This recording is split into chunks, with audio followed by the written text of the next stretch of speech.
now. Now, I have a little bit of an update for y'all. Um, my dog, who I described the other day, and I mentioned how they were kind of under the weather.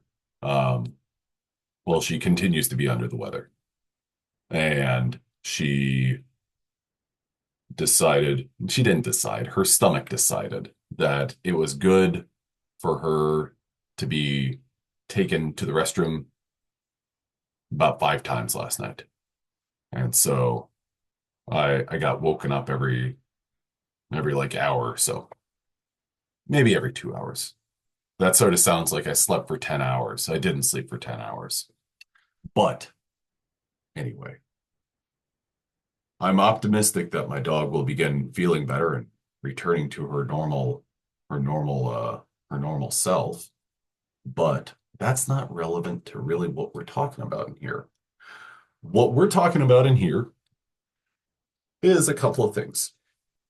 One, what we have spent this week talking about is gases.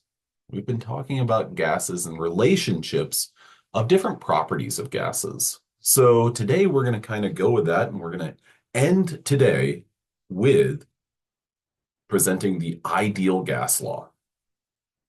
Now, after that, I'm going to talk a little bit about your exam on Monday, and then I'm going to say I hope you have a great weekend. Now, your practice exam, I am sorry, it will be up today. I will send it out. Um, it will be up by 5 p.m. today. I will send an announcement with, hey, here's your practice exam. And I intend to also make a video where I walk through each of the questions to give a little bit of an explanation. If I'm unable to do that, then I'm sorry. My first intention is to get the exam up on Canvas, though, or to get the practice exam up on Canvas. That practice exam, you'll have like 999 attempts on it. So go. Just try it, check the grade, try it again, check the grade, try it, check the grade. I would just keep doing it until I get a 100. With that in mind, the grade that you get on the practice exam doesn't impact your overall grade. Instead, it's just that, it's practice. So I would recommend doing that practice exam as many times as possible just to, get more prepared for the exam on Monday. Now, with that said, what we've got is kind of our progression into ideal gases. So if we think about a gas, and we think about, or one of the things that we talked about with respect to gases was we talked about the movement of individual particles, whether they're molecules or individual atoms. We talked about their collisions. And whenever we talked about the temperature decreasing, what happened to the number of collisions? Did the number of collisions go up? Did it go down? Was it unchanged? When the temperature decreased, what happened to the number of collisions? Add to the chat what you think that was.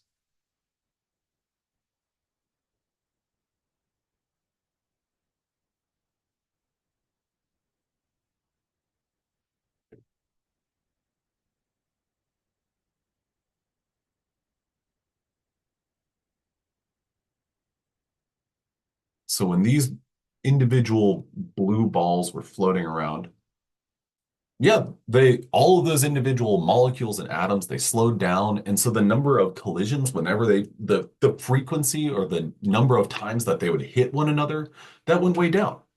Okay. Now, what about when we raised the temperature? What happened to the number of collisions?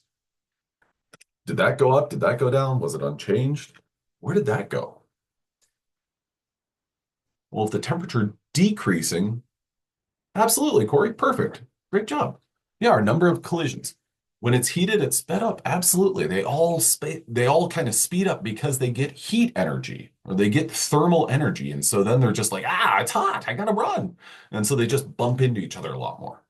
Now, there was one property that we thought about with respect to the number of times that these would hit the wall. So if we have this ball hit the wall, what did let me rephrase that. Um, when we thought about pressure, when we were describing and talking about pressure, we said, or we made an observation as pressure goes up. Well, then that's because at the same time, the number of collisions goes up. So if we were to answer this question, how do the particles behave when a gas is heated? Well, the particles, they move faster. They move faster. And when they move faster, it's kind of like driving. The faster that someone drives, the risk of bumping into something goes up. If you're going zero point 0.1 miles an hour, what are the chances that you run into something? Pretty low. If you're going 100 miles an hour, well, they're a little bit higher. It's a little bit more dangerous. And of course, here we're not really thinking about danger so much as just like frequency of collisions. Now, to review, here is a look at the four different relationships that we looked at. Now, what we saw was that there's a relationship between pressure and volume. If pressure goes up, then volume goes down. Here, what we've got is temperature and volume. Well, if temperature goes up, then think about this as this would be an example where it's beneficial to basically try to think of a real life example. Now, when it comes to volume, I always like to think of a closed container, like if it's simple, like a balloon or something like that. Now, if you go upstairs or if you go to your refrigerator, if you go to your kitchen and you inflate a balloon, tie it off, and then put it in the freezer, what's going to happen to it? What's going to happen to that balloon?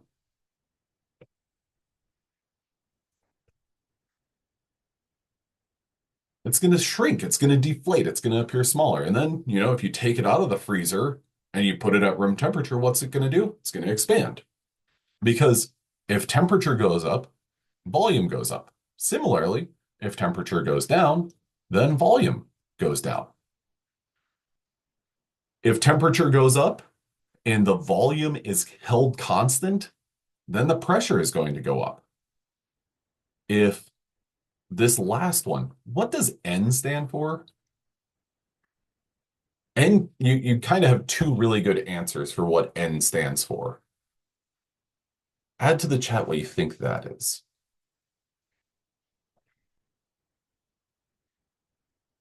Amount. Perfect. Great job, Caitlin.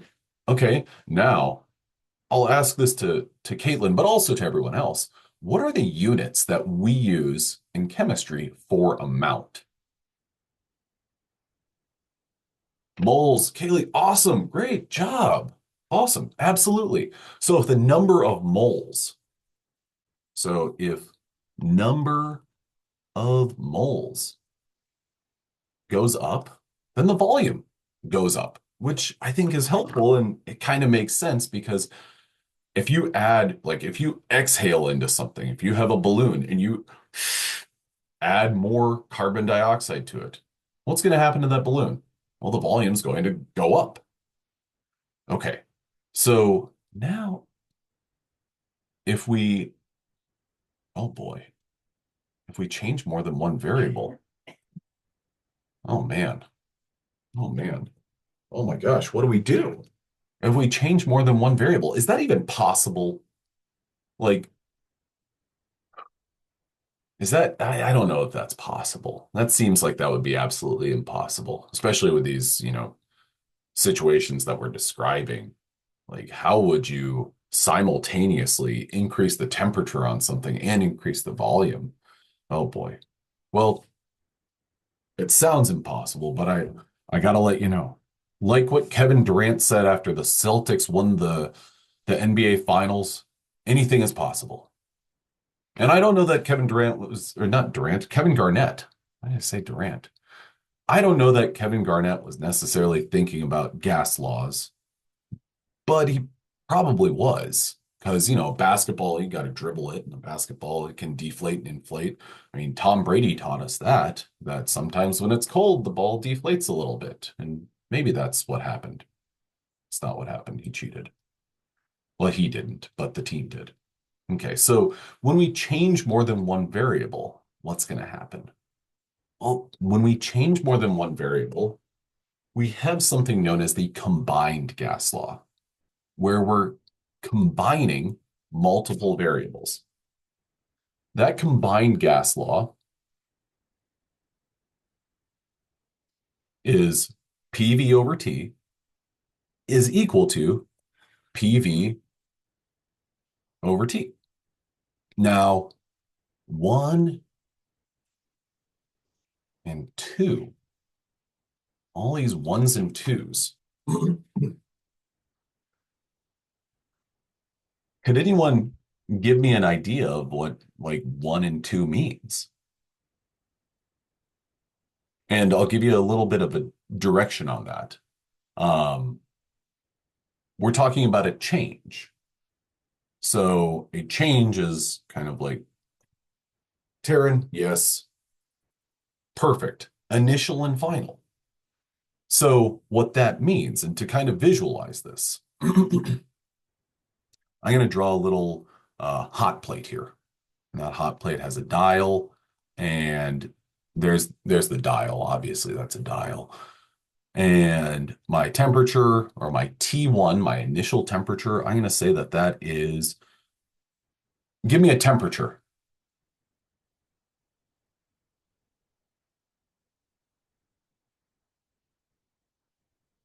Give me a number. And okay, 100, I like it.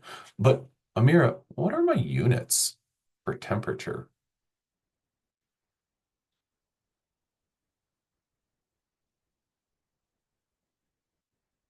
I'm going to write 100, and then somebody else add in what letter or character I should use to write after. Perfect. K for Kelvin. Absolutely. Awesome. Great job, guys. So T1, it's 100 Kelvin. And what I'm going to do is I'm going to put this into a, I've got my balloon here. Obviously a balloon. Kind of looks like an apple or a tomato. Ah, don't worry about it. Well done. I like it. I knew your thought was there, Amira, so don't worry. We're on the same page. I could tell. I could tell.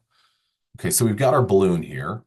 And let's say that our volume of our balloon, or our V1, is 75. No, no, not 75. I don't want to do that. Let's go with, we're going to a birthday party and we want this balloon to be inflated pretty intensely. So let's go ahead and say that our volume is 4.5 liters. Now, if you can imagine, 4.5 liters. This right here, this is a 20-ounce bottle of Dr. Pepper Zero Sugar. Okay, I'm being facetious. This is not a 20-ounce bottle. This is a 2-liter bottle. I was just trying to play a joke to see if anyone was like, that's a 20-ounce bottle? I've never been in the same room as Dr. Gray, but he must be like 12 feet tall if that's a 20-ounce bottle. This is a 2-liter bottle. Okay, so a 2-liter bottle, pretty substantial, like as big as my head. So we're talking about having a balloon that's 4.5 liters, so more than 2 times this. Ooh, Trevor, I tell you what, I'm not going to do Fahrenheit, but I'll do degrees Celsius. Deal?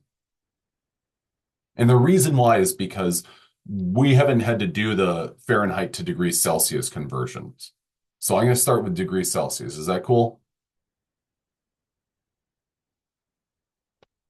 Spot on. I'm happy that you asked that though, because that's the kind of question that's like, we're going to work through this one, but you're asking the one that's like, okay, let's take that question and let's turn it to 9 on the difficulty. Because right now this is going to be about like a 5 or a 6 on the difficulty level. Okay, so I've got my 4.5 liter balloon. That's 100 Kelvin. And you know what? Our pressure or our P1, let's just go ahead and say that the pressure is,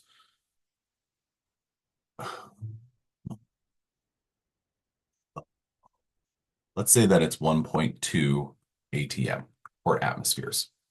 Okay. Now, what I want to do with this is, or what I'm going to do with this is look at, well, what happens if the temperature changes? So now let's give ourselves a T2. Let's say T2 is 175 Kelvin. Okay. Now, before I go through this, if the pressure were constant, what would happen to the volume?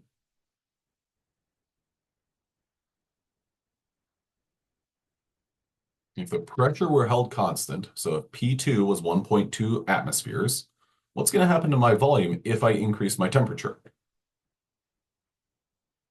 So I've again got my hot plate here, and I'm going to draw my dial, and there it's warmer, it's hotter. Is my volume going to go up if my pressure is constant but my temperature goes up? Or is my volume going to go down?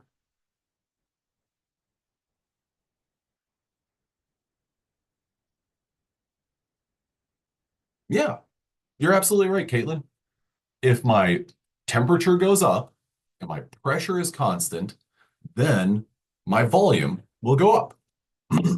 And, just kind of as a little bit of a refresher and to kind of visualize this, let's go back. Okay. I'm sorry for all my writings on this, but here's kind of the relationships that we're balancing. If temperature goes up, then we expect volume to go up, which is indicated right here in that second one. Oh, darn it, Joel. If pressure goes up, then volume's going to go down. Okay, so what we're what we're trying to balance here is, well, our temperature went up, and what we're going to do to kind of throw things off is, let's take a look at this. We're going to solve for volume. And let's say that our pressure goes down. Let's say that our pressure drops to 0.8 ATM. Now, I'm sorry, I'm using PowerPoint, and I'm also using um, the sketcher on Zoom. And so I'm like writing with two different pens. Okay, so let's say our pressure goes down to 0.8 ATM. What's our volume do? So we've got two things that are kind of almost contradictory. Our pressure goes up, therefore we think that our volume is going to go down. Our pressure goes down. So if we go back, if our pressure goes down, then we would expect our volume to go up. So this is what the combined gas law is going to do. It's going to give us a way to calculate, well, when you change two variables, what happens? So here again, I've got my balloon. Now the question is my balloon going to look like this? Is it going to look like this? Or is it going to look like this? Now let's go ahead and plug all this in. And I'm going to use this space in the upper right-hand corner to write all my info. So P1 is 1.2. V1 is 4.5. And T1 is 100. I'm going to set that equal to, well, 0.8 B2, because that's what I don't know, and that's what we're solving for, over 175. Okay, so the first thing that I'm going to do stepwise, or the first step that I'm going to take, is I'm going to say, and just between the, let's see, there's 27 here, just between the 28 of us, or no, 27, because I'm included in that number, just between the 27 of us.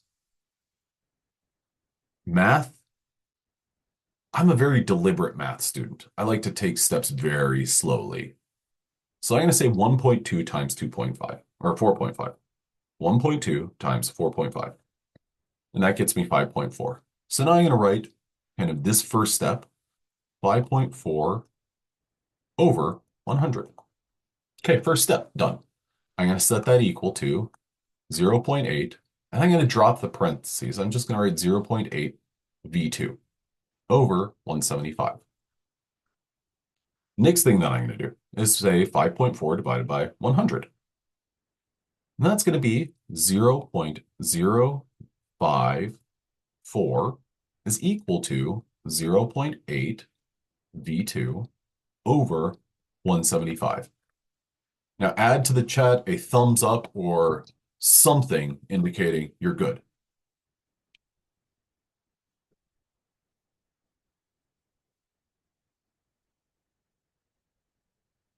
Thumbs ups, thumbs ups. Okay, great.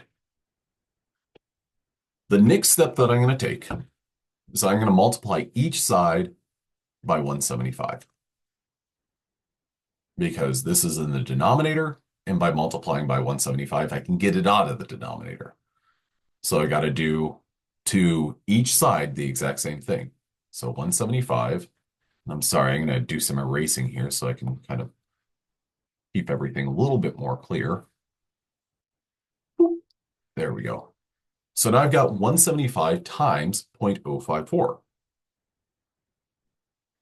And for that, I get 9.45 is equal to 0.8 V2. Okay. So we're good there, I think. Last step is I'm going to divide each side by 0.8. Now I'm going to erase a line that I just drew so that it's a little bit less chaotic and confusing. So I'll divide each side by 0.8 because that gets rid of this. Done. 9.45 divided by 0.8 gives me a V2 of 11.8. Okay. So now, effectively, what happened with my balloons? Is it A? Is it B? Or is it balloon C that resulted from all of this? And I'll add my units here, 11.8 liters. Which balloon resulted based on this calculation?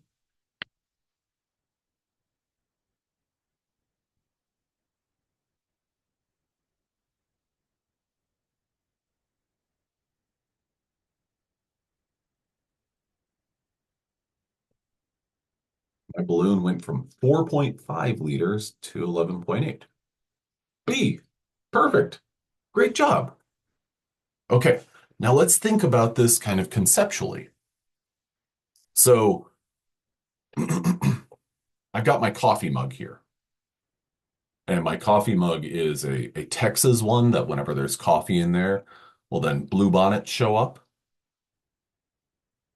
Now, let's look at my hands and think about pressure.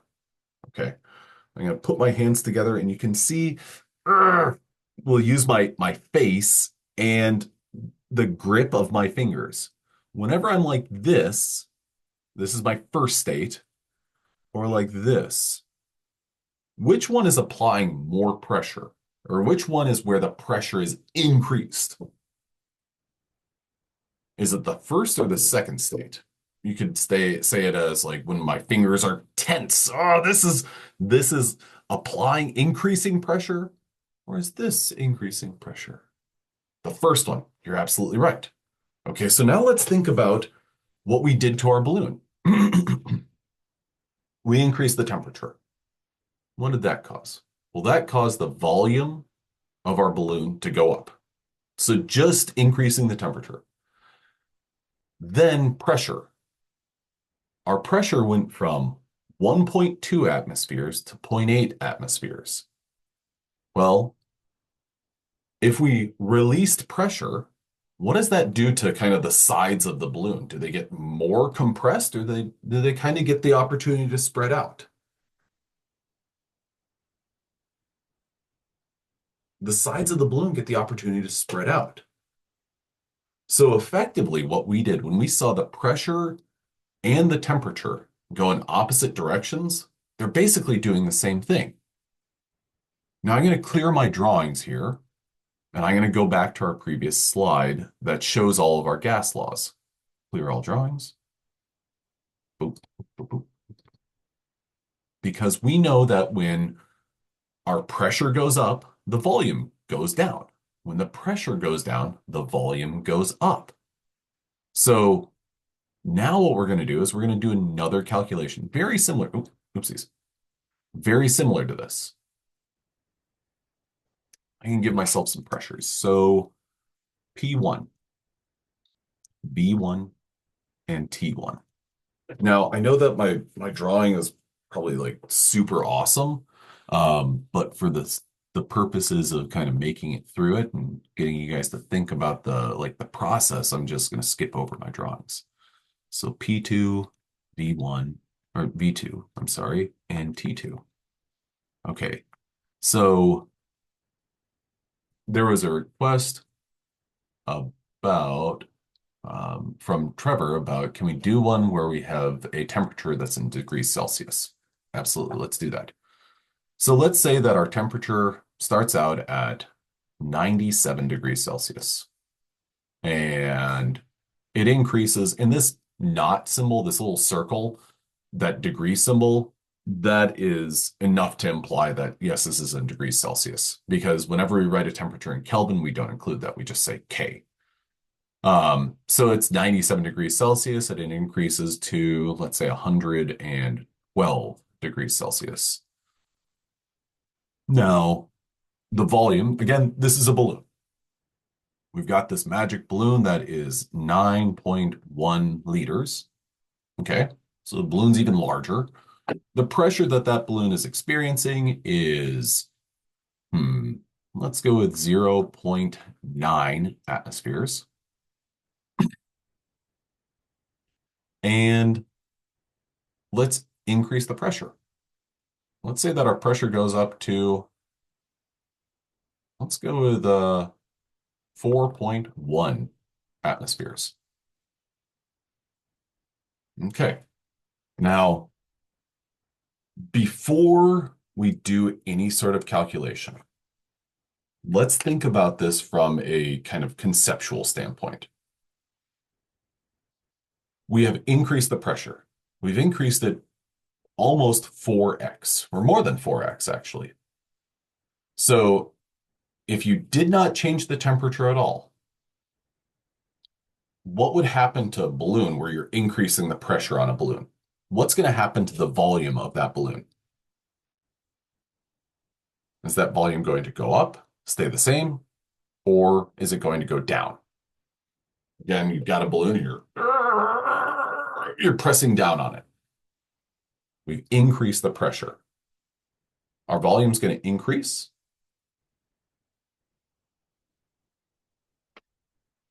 So I've got a balloon in my hand and I'm just pressing down on it. I'm pushing super hard on it. The volume of that balloon, we're expecting that volume to decrease if the temperature is not a part of the equation. So actually, let me, sorry about that. That was definitely kind of confusing. So let's go ahead. That's not as dark as I wanted it to be. Let's go with this. Here we go. This situation right here, our pressure goes up, the volume is going to go down in the opposite direction. Okay, now let's flip it. So actually, I'm going to write a kind of a little statement out the side here. Pressure, actually, I'll write it right here. Based on pressure,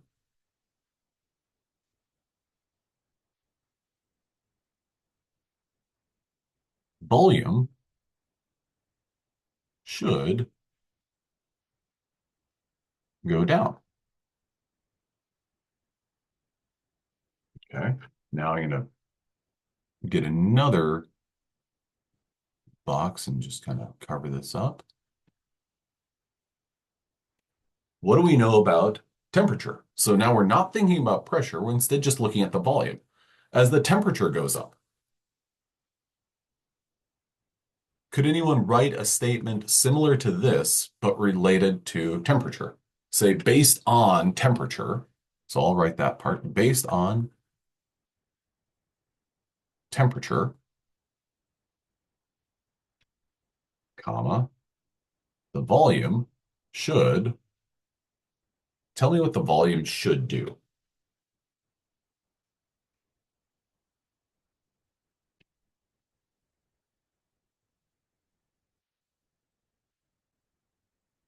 Absolutely, Caitlin. The volume should go up. Okay. So now what we're working against is two different things. Our pressure is going up, so that says our volume should go down. The temperature is going up, so that says the volume should go up. So these are kind of going in opposite directions.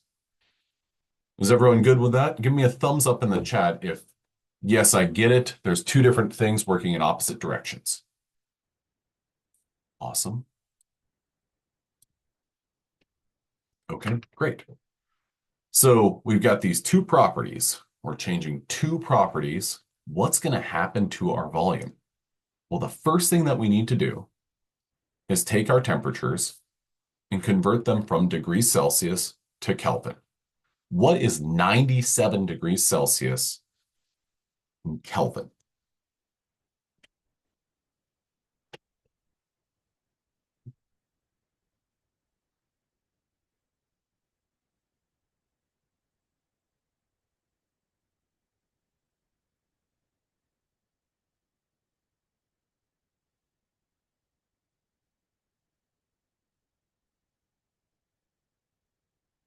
Perfect.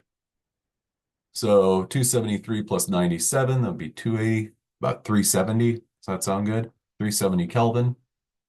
Perfect. Great job. And then our temperature, our T2, our final temperature, 273 plus 112 would be about 385. Okay. So we see that temperature increase. Good. Now we're going to do the exact same calculation we did a little bit ago. I'm going to set all this up. So P1 V1 over T1. So 0.9 P1 times V1, 9.1 over 370. That's equal to 4.1 P2 times V2 over 385. Okay, so now again, I'll do my calculation.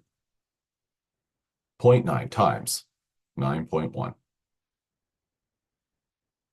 8.19 divided by 370 equals 4.1 V2 over 385. Okay, 8.19 divided by 370 is 0.0221 is equal to 4.1 V2 over 385. So that 385, I'm going to multiply by each side. Done, done, done, done, done, done, done, done, done. So 0.221, I'm going to take that whole number. I'm not rounding yet. I'm going to take that whole number and multiply it by 385. That's going to give me 8.522 is equal to 4.1 V2. Now divide each side by 4.1. 4.1. 8.5. So that gives me my V2. And this is going to tell us basically, well, which kind of takes control of the two? Is it the pressure or the volume? And truth is, it's a combination. But that divided by 4.1 gives me 2.07 or, well, 2.0785. Erased it there. So I'm going to call it 2.1. The volume is 2.1 liters. So that's worth noting. That's worth recognizing. Like, okay, well, and one way that you could think about this is the magnitude of the change. How much did our temperature go up? Well, it went up 15 degrees. Another way of looking at that is you could say it went up like 5%, roughly. Now, how much did our pressure go up? Well, it went from 0.9 to 4.1. Another way of looking at that is basically it went up 400%. In fact, more than 400%. So between the pressure and the temperature, which did we see the effects of more? Well, we saw the pressure have a greater impact. But that kind of makes sense because our pressure went up 400%, whereas our temperature only went up 5%. Okay. Now, does the process of doing that sort of calculation make sense for everyone? Give me a thumbs up if you think, okay, I could do that calculation on my own. It might take a minute, but I think I could get through it. Awesome. Awesome. And just so you guys know, I'm going to give you the equations. I'm not going to give you the conclusions. Like if we go back a couple of slides, I'm going to provide you with these equations, these relationships. So I'll give you those. I'm not going to tell you, oh, here's what happens. But this column on the right, here, I'll clear all my drawings. This column on the right, if you're looking to figure out, oh, well, how do I remember that? You can plug numbers in. That makes it kind of easy on yourself. You can figure out those relationships just by plugging an initial pressure and an initial volume in, and then plugging a final pressure in to figure out then your final volume. Okay, so this is kind of the same thing that we did, where it's looking at doing these different variations and seeing how the pressure or the volume of that changes. So the last thing that we're going to mention is a relationship known as the ideal gas law. Now, the ideal gas law brings all of those other relationships together. It brings the combined gas law, the Gay-Lussac's law, Charles's law. It brings all of these relationships together and gives you one nice equation. And that equation is PV equals nRT. Pressure is P. Volume is V. The units for pressure are atmospheres. The units for volume are liters. N is your number of moles. R is this number right here, which I'm going to come back to. And then T is your temp using Kelvin. Now, R is what's known as the ideal gas constant.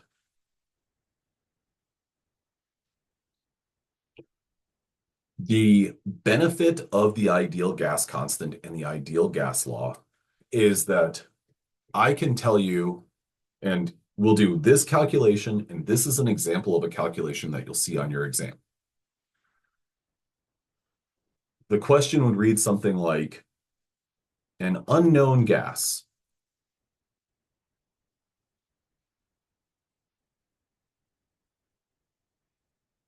occupies 2.6 liters. Okay. And as I put numbers in, add to the chat what I just added to the equation, to the question. And so what I mean is occupies 2.6 liters. That means I've defined my volume. Has a pressure, I'll just say a reading of 1.9 ATM. So what's 1.9 ATM? At a at let's say 215 K for Kelvin. Okay. So I'm going to go highlight some of these numbers that I've just added in. 2.6, that is my volume. So I'm going to highlight the different parts of this equation that I've added. Volume, done.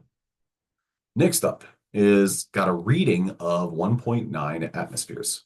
Okay, so 1.9 atmospheres, that's my pressure.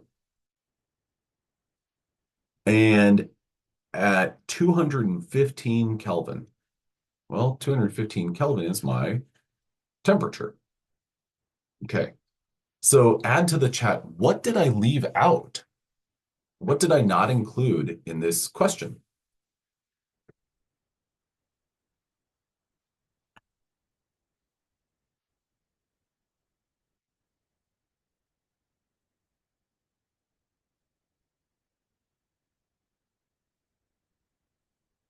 Well, one thing that I did not include is my R value. Now, the fact that I didn't include my R value, is that a problem? Do we see anywhere else on this slide where an R value is provided? Yeah, right here. This is a constant. This number I will give to you on your exam. So that constant is provided. Okay. So then if I said that, or if I said to you guys, hey, here's a question. Oh, oopsies. Here's an exam question. And I was like, what's this question? What is the question really? With the information that's provided there, this equation right here, and this constant. What is the question that I circled in my, or put into that red box in the lower left-hand corner? What's that question asking for?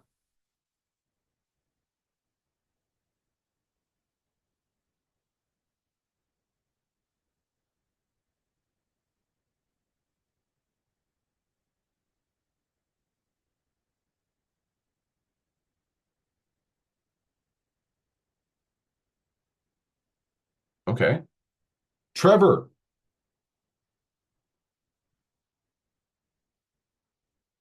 Kaylee, we've got the amount. We've got the, sorry, yes, the amount.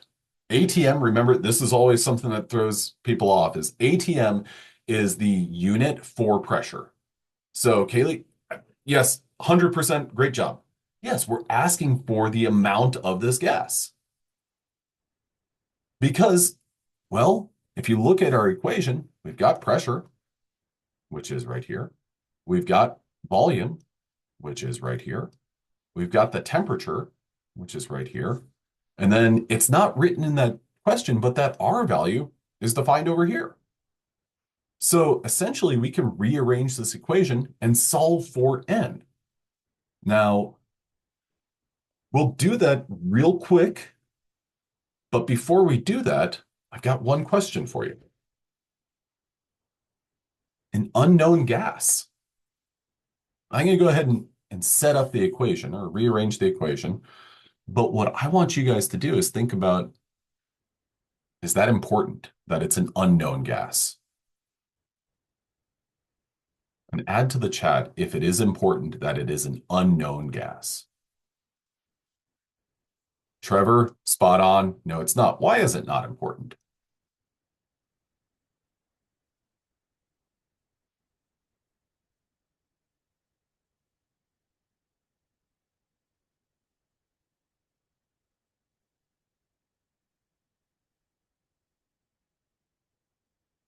It's not important because we don't care.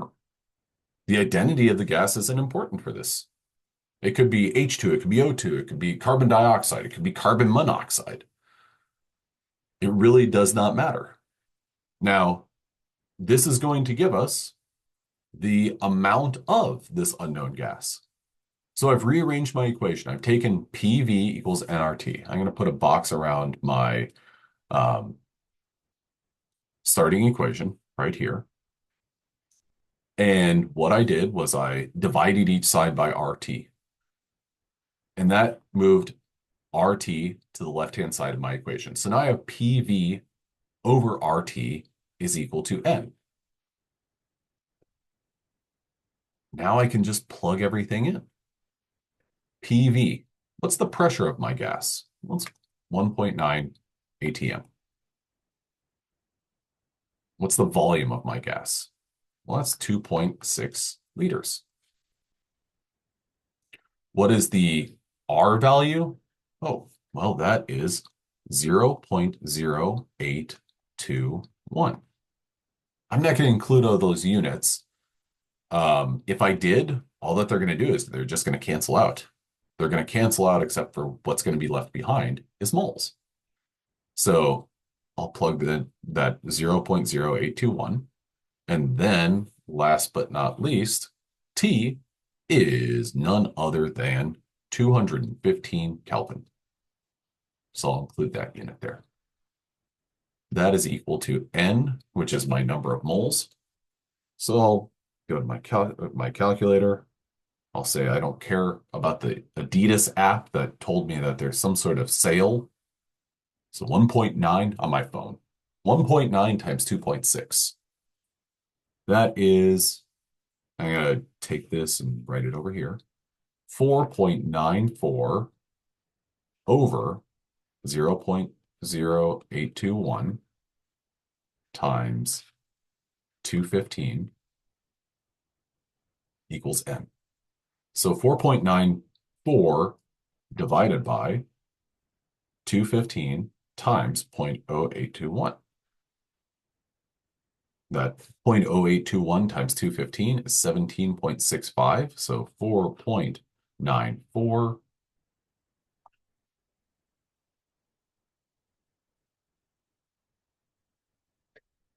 divided by 17.65. Well, it's 6515. I'll plug all of that into my calculator. That's N. So we've got 4.94 divided by 17.6515 is equal to N. So N is equal to 0.28 moles. Again, that could be O2. That could be CO2. It does not matter. 0.28 moles of a gas occupies all of those different conditions, that volume, under that pressure and at that temperature. Now, that is, I want you to expect at least one ideal gas law equation question.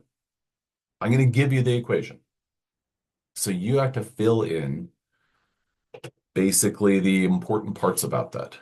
Now, one thing to anticipate, and Trevor, you asked a really great question earlier about using degrees Celsius. This sort of question, be ready for and pay attention to what are the units of temperature. Is it listed in degrees Celsius or is it Kelvin? And I guarantee you, if the question, think how to phrase this, if the temperature is listed in degrees Celsius, there's probably going to be an answer that corresponds to if you did not convert to Kelvin. So just be careful and thoughtful of that when you see this sort of question. Okay, so exam on Monday. And I believe that I've got it open till 6 p.m. I've got to look through my email and make sure that I've got all that sorted out. I think that there was one person who asked, I can't remember the exact time. I got to look through my email. There is a Canvas quiz that is a Proctorio quiz. Make sure do that before you take, or do that this weekend. Make sure that the system, the computer that you're using for your exam, you're good to go on Proctorio. Okay, because that's, it's set up it has the exact same settings. If you got a new computer since the last exam, do that proctorio quiz. It has no points associated with it, or I think that it might be like one bonus point or something like that. Um, but do that. It's actually not even a bonus point. It's just like, yeah, it doesn't have any points associated. The entire purpose of that quiz is to make sure that your setup for proctorio is good, that you can take the exam, the actual exam on Monday and not get prompted with, hey, what's your access code? Because remember, proctorio enters your access code. So if you're being prompted for an access code, that means that proctorio is not opening properly. So do the proctorio practice quiz. I will have your practice exam by 5 p.m. tonight. I'm hoping to have a video associated with that as well. But other than that, I hope you have a great weekend. If you have any questions about anything, email me. I'm going to post the PowerPoints and PDFs that we've gone over today to our Canvas page, and all of our lectures are recorded and they're available to you. Um, Other than that, though, I hope you have a great weekend and good luck on the exam on Monday. See you guys. Thanks for coming to class, everyone. Great work today, Caitlin.